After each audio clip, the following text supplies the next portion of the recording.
Good morning, children. Today we are going to start a new chapter, that is symmetry. This is chapter 12 of your book. Last class we have completed chapter 8, that is ratio and proportion.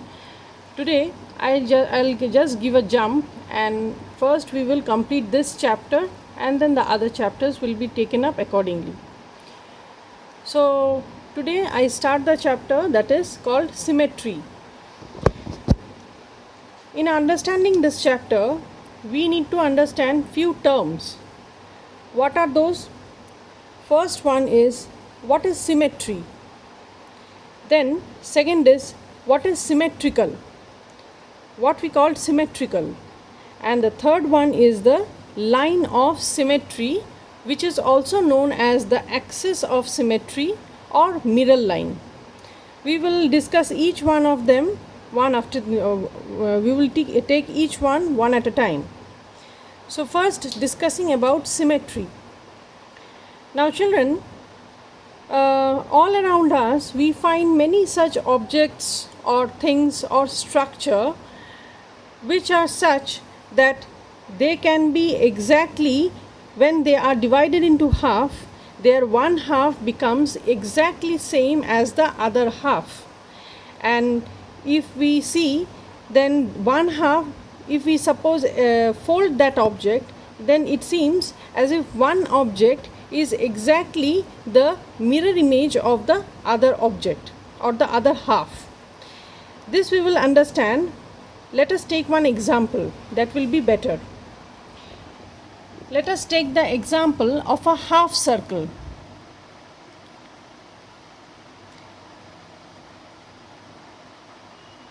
Okay, so this is a half circle, and if we see this object, then along this line,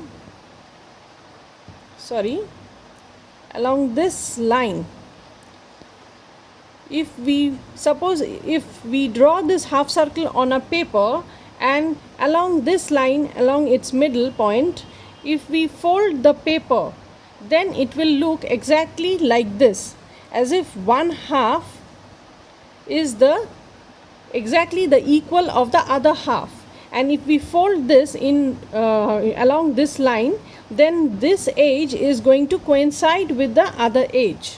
If we fold this part, then this edge will exactly coincide or match with the other part. Many such figures.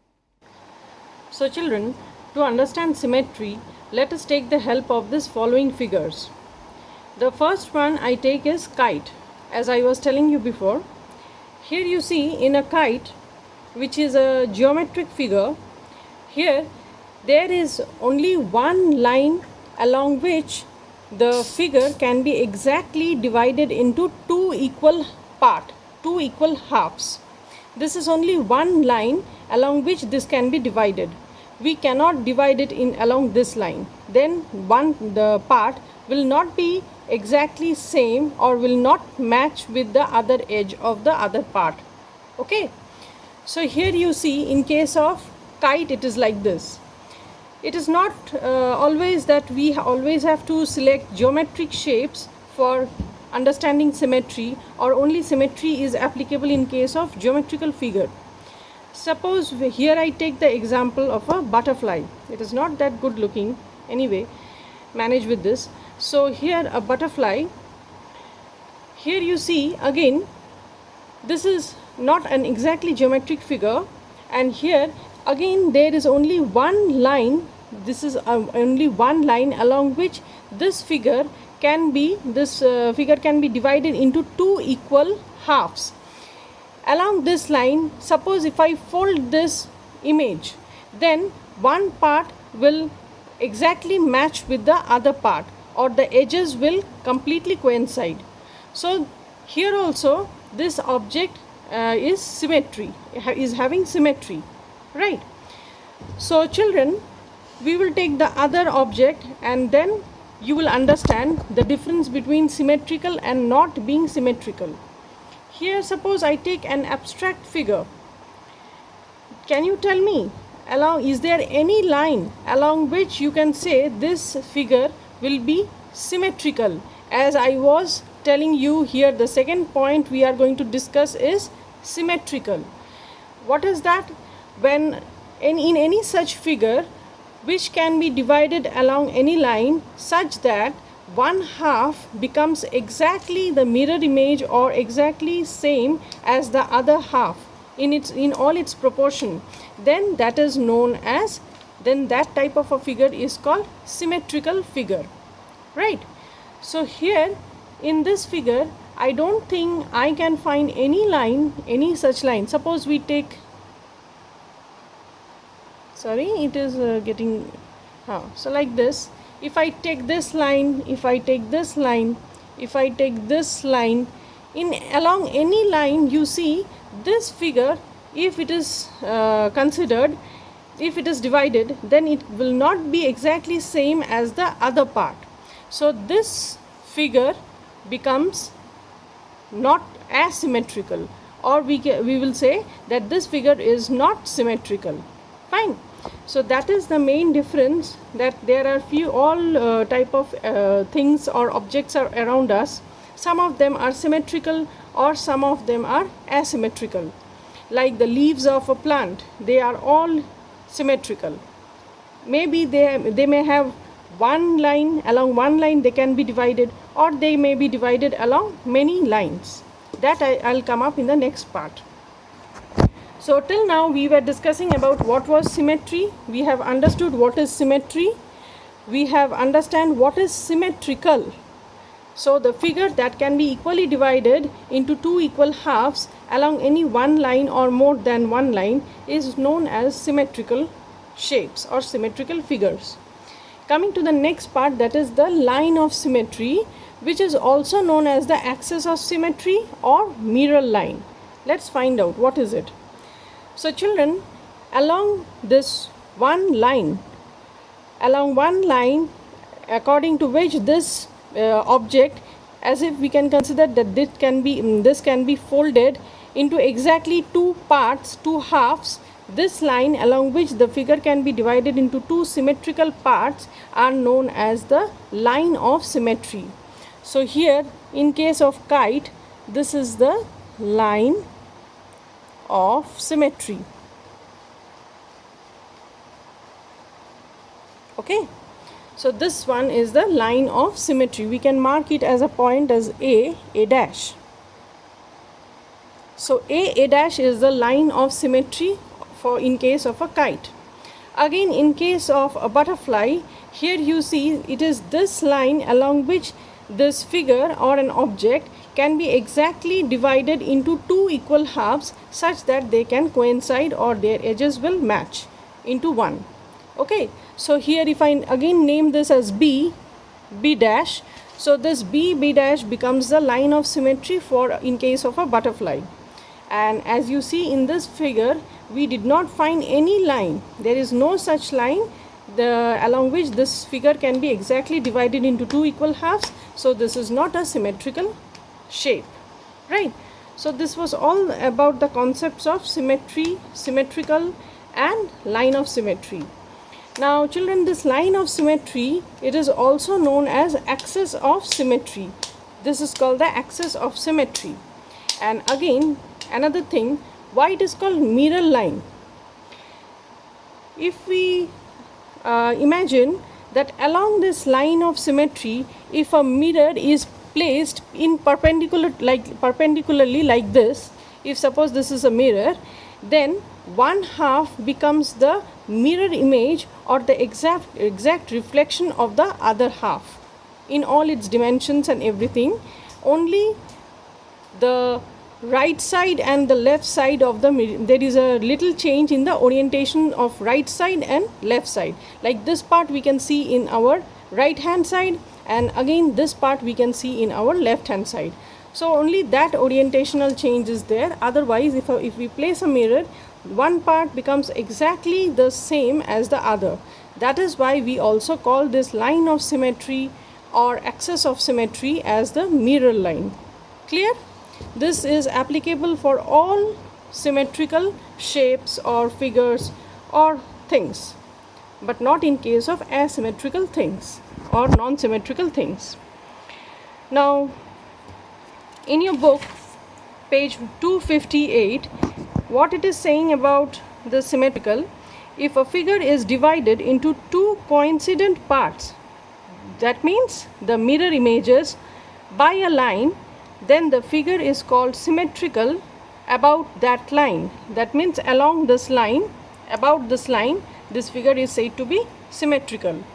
And the line is called its line of symmetry. As I told you, this is the line of symmetry. Or it is also called the axis of symmetry or mirror line. Understand? So we also say that the figure has a line of symmetry. So this type of figures are called symmetrical figures. There are lots and lots of examples all around us. Just going through this chapter once, then you try to find out on your own imagination, seeing the things around you, that what are the things that can be symmetrical and which one is the line of symmetry.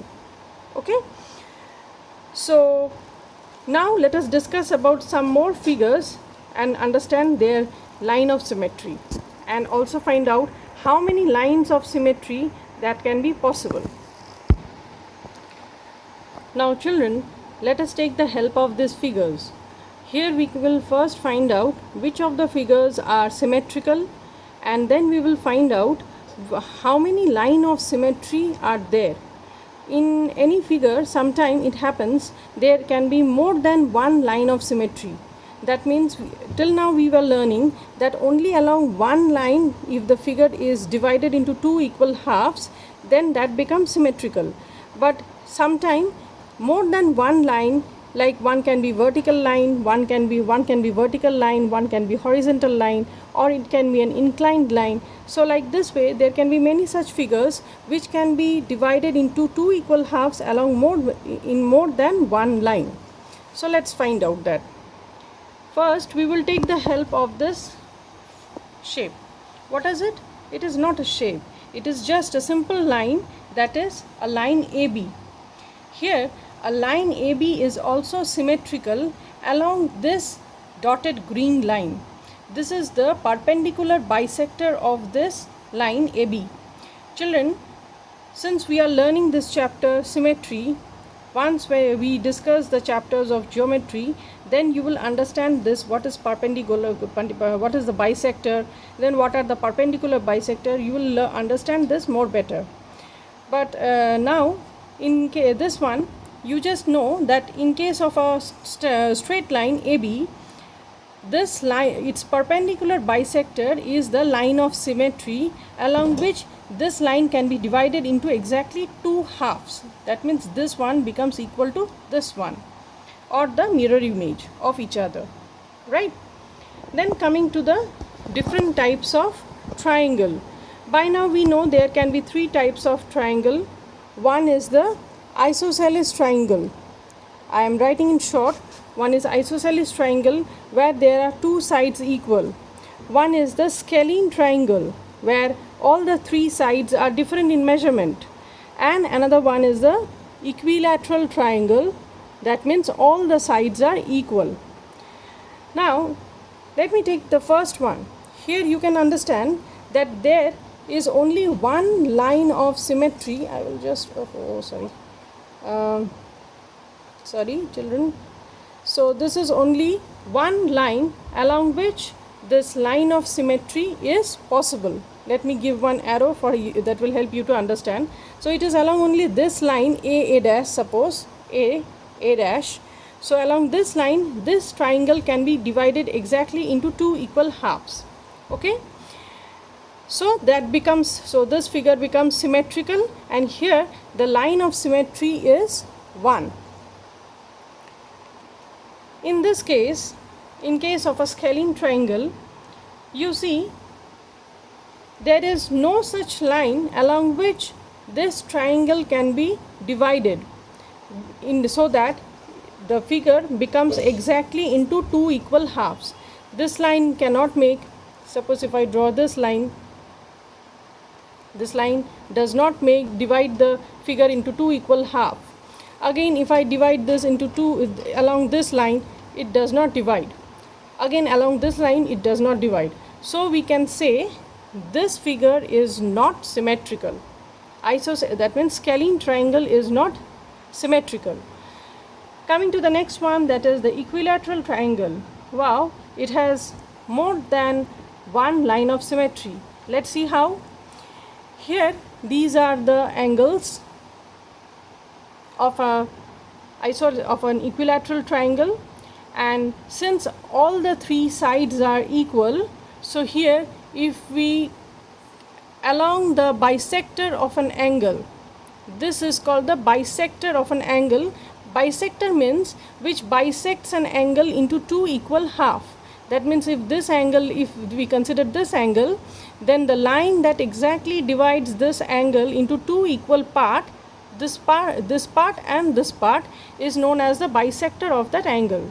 So here this bisector is one line of symmetry. Again, this bisector is another second line of symmetry, and this bisector, if we name the triangle A, B and C, so here this line that bisects the angle C into two equal halves becomes the second line of symmetry. It becomes the third line of symmetry. So here the line of symmetry is 3. There are 3 line of symmetries. Okay. So coming to the next figure, that is the square. Here you see, if you divide this figure along this line, then the two figure becomes exactly identical to each other. The two parts become exactly identical to each other. So this we can consider this is one line of symmetry. Again, let us take this line. Suppose we wave off this line and we take now the second line. This is the first one, this is the second one. So we just forget about number 1 and we take the number 2 line. So here again you see this is dividing this this figure into two equal halves. So this is another line of symmetry. Again, the diagonals, the diagonal and this diagonal. Okay, so children, my hand is shaking, so this is getting a little curved line. Don't take it in that way. All these are straight lines. So here the first one was the number 1 is the first line of symmetry, number 2 is the second line of symmetry, the diagonal number 3 is the third line of symmetry, and the diagonal 4 is the fourth line of symmetry. So here in total we get 4 line of symmetries. Okay. Coming to the next figure, that is the circle. Here you see, if we place a dot here at the center, which is the center of the circle, any line passing through this center and which cut this circle into two equal halves are its line of symmetry. So here we can understand that in case of a circle, there can be infinite number of lines of symmetry like this. Here only we get 4, so this can be this way 1. So in this way you can divide the circle into you can divide this circle into two equal halves along any of this line of symmetry, and there can be far more. So we take in a circle there an infinite number of lines of symmetry. Okay, so this is the concept, very basic concept of symmetry. You will get to see once you go through the book, you will understand that even the letters in English alphabet, most of them has symmetry, like for example A, B, C, all of them has line of symmetry. Then they can have one line of symmetry, they can have more than one line of symmetry. So up to this one, up to this much, go through the book, and then we will discuss the next part, that is the mirror reflection, okay, or the reflection and symmetry. So up to this much go through. So children, that is all about that is all for today. We will discuss the next part next class. Thank you.